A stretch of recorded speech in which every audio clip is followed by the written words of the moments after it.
Up next is Mary Chan of the Podcaster's Guide to a Visible Voice, and Mary helps underrepresented folks find and build their community through a podcast.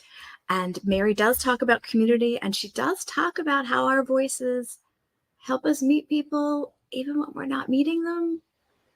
I'll let her explain.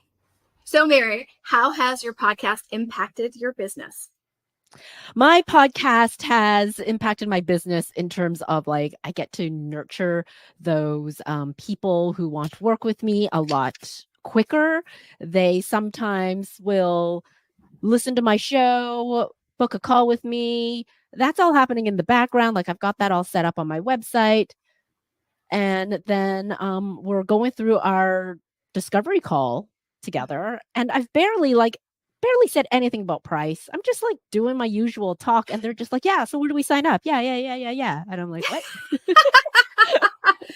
This is part of Podcast to Connect. We're in the middle of a season right now where we're following April from Dorky Podcast through a series of kind of like mini coaching sessions where we're working through her audience growth. The entire season is focused on audience growth for her history podcast. It's an entire season. We're at episode 2. It'll go to episode 8 by the end of the year. So please do join us for that.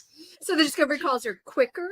They're much quicker because a lot of the times they'll come on and they'll, we'll talk for a bit and then they'll say, you sound exactly like you are on your podcast. And that's when your podcast is working. Yeah, that's true. That's true. Do you find a difference in who reaches out for you for those discovery calls because of the podcast? I think the difference is just more like I was saying, how the steps have gotten easier. It's no longer just I'm kind of interested in podcasting. I found you. We need to talk first. So I need to figure this out. And then we go through that process, right? And sometimes not that it's wasted time, but you do book in more of those calls that lead to nothing. So having that podcast in the background, they've already done that research on you and they kind of have a feel on how you work and your mindset and what you think about, so that it is that easy yes when they're actually on that call and meeting you for the first time. Yeah, it turns into a kind of filter in and of itself. Totally. Yeah. That's what a lot of people are saying. And I experience that as well. The people that are more about talking about how to work together than they are talking about, well, what does that mean? Or I don't even know if I want a podcast. I'm like, wait, what? No. Why are we talking? Yeah, I think you should do some research first, because there's such a hard start to begin with that if you don't even know anything about it, then that's a difficult conversation. Yeah. Yep. Definitely change that.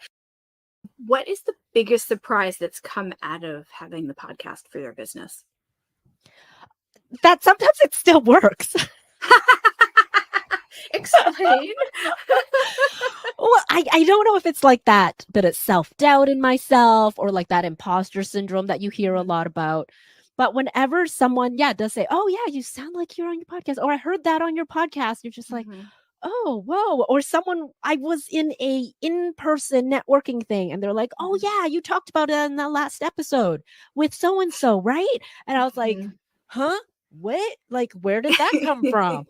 Like, it's just that surprising notion of, oh my gosh, all the stuff that I'm doing is working for the business. It actually works. Not that I didn't believe it to, but it's just that little bit of the imposter syndrome in you. And not only listening to you, but remembering it and bringing it up later. Yes. That's powerful. Yeah, I hear that with some of my clients too, right? Where they'll go to a conference that it's not even in the same city. Like I'm on the West Coast, my clients on the West Coast, they went to a conference out in the East Coast, and someone like tapped them on their shoulder and like, oh, are you so-and-so from the so-and-so podcast? I recognize your voice. And they were just like shell-shocked because like, what? Yeah.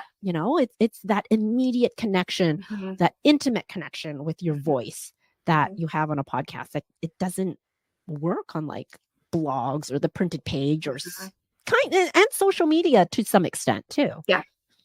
Agreed. Because there's more time spent with someone, I think, in a podcast than in social media. Social media is so quick. and so short. Exactly. Yeah, Like I so- even say to some of my people that I spend so much more time listening to someone's show, Mhm. especially if they have like one every single week, than Mhm. I do with some of my family members.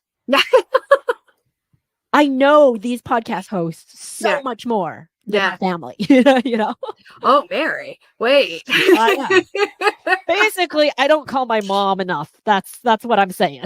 Gotcha. Okay. Okay. We won't tell her. Yeah.